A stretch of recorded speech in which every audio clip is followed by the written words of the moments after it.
Good afternoon. Now, we have three brains that allow us to go from thinking to doing to being.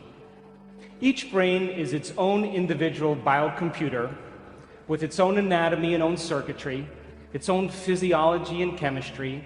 They even have their own history as well as their own sense of time and space. Now, the first brain, the neocortex, it's the newest brain in evolution. It's that walnut-shaped structure that sits on the outside with all of its folds and valleys in yellow there. It's the newest, the most evolved and highly specialized in human beings. Right under the neocortex is called the limbic brain, the chemical brain, the emotional brain, or the mammalian brain. It's about the size of a lemon, and it's responsible for regulating internal chemical order. Right in the back of the brainstem there in red is called the cerebellum, the reptilian brain. It's the oldest brain in evolution. It's the seat of the subconscious mind. Now, your brain is made up of about 100 billion neurons. If you took 100 billion sheets of paper and stacked them on top of each other, it would be 5,000 miles high. That's the distance from Los Angeles to London. Now, nerve cells possess the unique ability to store and communicate information between each other. So your neocortex, your thinking brain, is the seat of your conscious awareness. You're listening to me right now with your neocortex. And what the neocortex loves to do is to gather information. And every time you learn something new, you make a new synaptic connection in your thinking brain. That's what learning is. Learning is forging new connections. And every time you learn something new, your brain physically changes. So you read a book on how to ride a bicycle, you read a book on how to build a doghouse, you read a book on how to dance the salsa, how to cook French cuisine, how to become successful, how to be a better parent. And your brain literally upscales its hardware to reflect a new level of mind. The principle in neuroscience says this: nerve cells that fire together wire together. And as you begin to learn new information, you biologically wire that information into your cerebral architecture. So if learning is making new synaptic connections, then remembering is maintaining and sustaining those connections. And just like any relationship, the more you communicate, the more bonded you become. And neurons are exactly the same way. Now, once these neurons begin to fire and wire together, they actually form networks, what neuroscientists call neural networks. Now, neural networks are just gangs of neurons that have fired and wired together to form a community of neurosynaptic connections. It could be related to an idea, a concept, a memory, experience, a skill or behavior and action. But these networks actually have an electrochemical component. And if you want to see mind in action, watch this. That's a thought right there. Again. So you generate more electrical impulses in your brain in one day than all the cell phones on the planet put together. Now, the neuroscientific definition of mind is the brain in action. Mind is the brain at work. Mind is what the brain does. And because we have 100 billion neurons seamlessly pieced together, we can make the brain fire in different sequences, different patterns, and different combinations. And whenever we make the brain work differently, we're changing our mind. So once you've understood something intellectually, theoretically, once you've understood something philosophically, if you take what you intellectually learned in your thinking brain and you apply it, you personalize it, you demonstrate it, it means you're going to have to modify your behavior in some way. And if you change your actions and you do something differently, you're going to have a new experience. Now, when you're in the midst of an experience, everything you're seeing and smelling and tasting and feeling and hearing, all of your five senses are gathering this vital information from the environment. And as you begin to process all this information and it's rushing back to your brain, jungles of neurons begin to organize themselves into patterns. The moment those neurons string into place, the brain releases a chemical, and that chemical is called a feeling or an emotion. So experience then enriches the circuitry in your brain neurologically, but then it produces a chemical that's released in the second brain called the limbic brain, or the emotional brain. So you can remember your first kiss. You can remember graduating from college. You can remember the birth of your first child.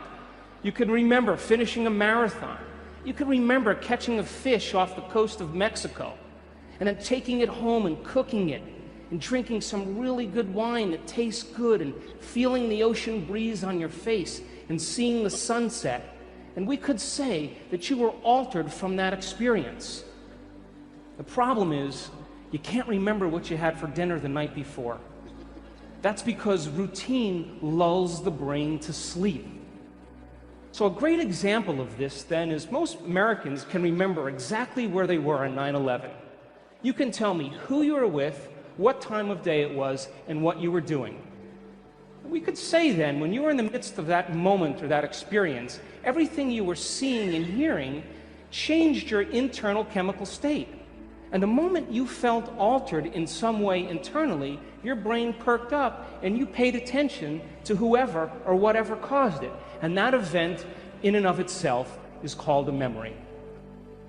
Now, let's say you read the book called From Forgiveness to Compassion to Unconditional Love. And this book had inspired you so much so that you decided to read it twice. And as you began to review this information in your mind and contemplate on it and self-reflect, you begin to cause those neurons to form into networks to reflect a new level of mind. You find yourself in the shower thinking about it. You're driving to work and you're contemplating these concepts.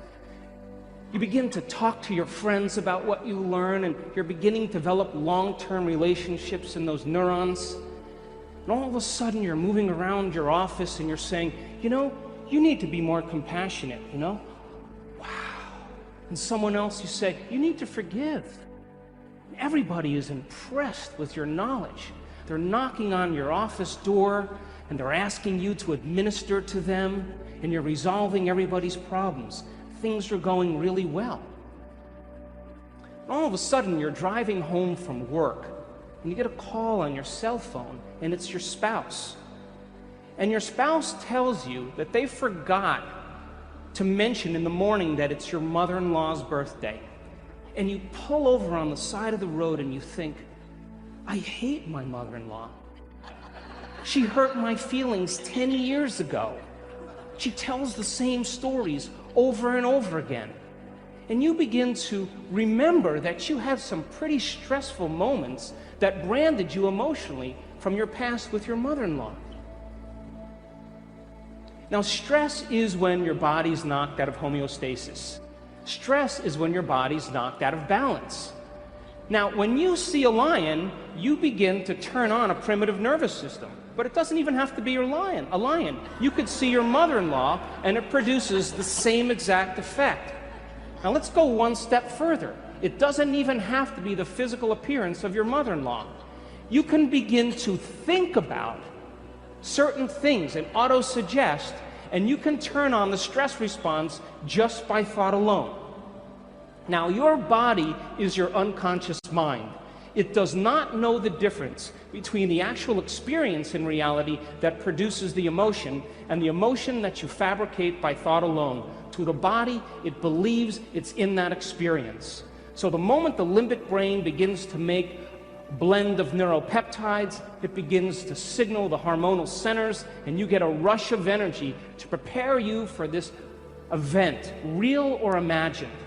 Now, the moment that happens, you become altered in some way. Fight or flight nervous system causes your pupils to dilate, your mouth gets a little dry, all of a sudden your heart rate begins to change, your respiratory rate changes, and blood is being sent to your extremities, and now you're prepared to either do battle with your mother-in-law or never go to the dinner, to stay and run, stay and fight, or to run. Now, what was once highly adaptive, all of a sudden is now maladaptive. Because when we turn on the stress response and we can't turn it off, now we're headed for disease. So then you're sitting on the side of the road, and then you think, I read the book on compassion. Damn. And the moment you begin to think about what you have to do, something very natural happens. You begin to think about what you were thinking about. You begin to pay attention to how you're reacting. You begin to notice how you're feeling. And that concept in neuroscience is called metacognition. We can observe who we're being. And because we can observe who we're being, it means we could modify our behaviors to do a better job in life. So now the frontal lobe is the seat of your awareness. It's the home of the you and the me. And as you begin to think about who you no longer want to be, the frontal lobe acts like a volume control. And it begins to lower the volume in the circuits in your brain that are connected to the old self. And as it begins to silence those circuits that are connected to the old level of mind, that level of mind no longer fires, and you're observing it instead of participating in it. And as you begin to silence those circuits, nerve cells that no longer fire together no longer wire together. And you begin to biologically break down the circuits in your brain that are connected to the old self and to the old mind. Now, as you're sitting on the side of the road, you think, what piece of knowledge could I apply in this situation from what I learned in the book? And as you begin to plan your actions, and you begin to think about a new way of being, and you begin to put yourself into the equation, your brain naturally begins to fire in new sequences and new patterns and new combinations. And whenever you make your brain work differently, you're changing your mind, because mind is the brain in action. And as the brain begins to fire in new ways and you produce a new level of mind, nerve cells that fire together wire together, and you begin to install the neurological hardware ahead of the actual experience. And now you have circuits in place to use when you get into that dinner. So now, as you ask yourself, what is compassion? And you begin to remember all these different things that you learned in the book, the frontal lobe, like a great symphony leader, begins to synchronize these circuits. And when it begins to produce a certain level of coherence, a certain level of mind, your brain naturally creates a hologram or an image. And that image then becomes the internal representation of what you are going to use when you walk into that dinner. We would call that intention. Now, there's a very, very unique shuffle that kind of goes on microscopically between different circuits in your brain. You're trying to fire this new thought called compassion.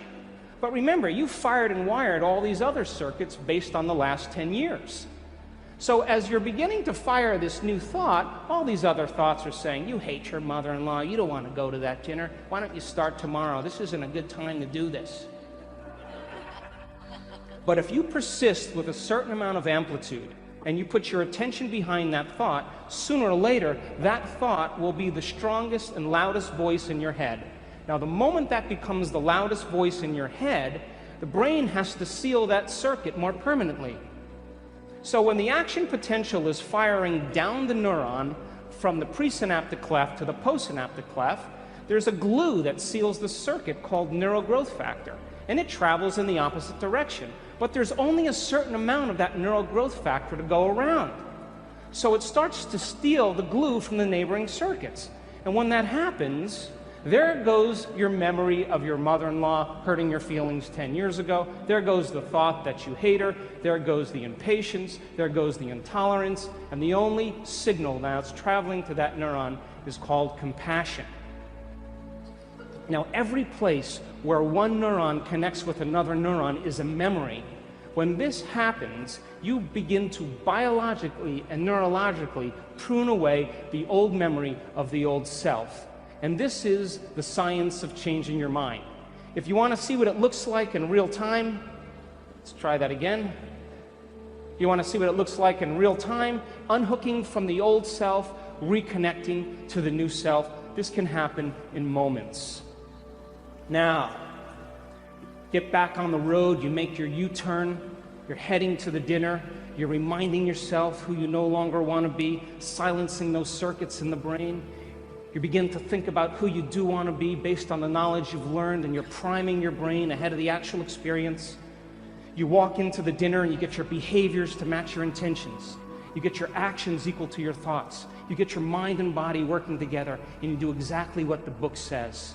The moment that happens, all of a sudden, you feel compassion. Now, the moment your heart begins to open and you feel compassion, you are teaching your body emotionally to understand what your mind intellectually understood. You see, knowledge is for the mind, but experience is for the body. And when we begin to experience compassion, now we are embodying knowledge. The word is becoming flesh, and the limbic brain makes a new batch of peptides that signals the body, and you begin to literally change your genetic expression because there's new information coming to the gene. And epigenetically, we signal genes from the environment. And you're changing the fabric of you because you're instructing your body chemically to understand what your mind has intellectually and philosophically understood. But it's not enough to do it once. You can't forgive your mother-in-law one time and expect to be on the stained glass windows in church. You got to be able to repeat the experience. You got to be able to do it over and over again. You have to do it so many times that you no longer have to think about it.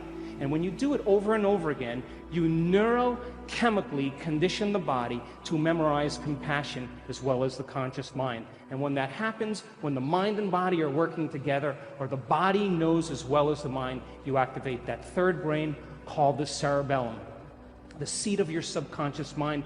You've practiced it so many times that you know how, but you don't know how you know how. It's automatic. It's second nature. It's easy. It's a habit. It's a skill. It's an automatic behavior.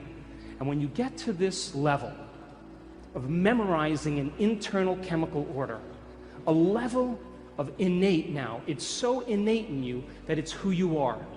When you get to that point where no person, no thing, no experience can remove you from it, because you have sustained this level of coherence, now you're in a state of being.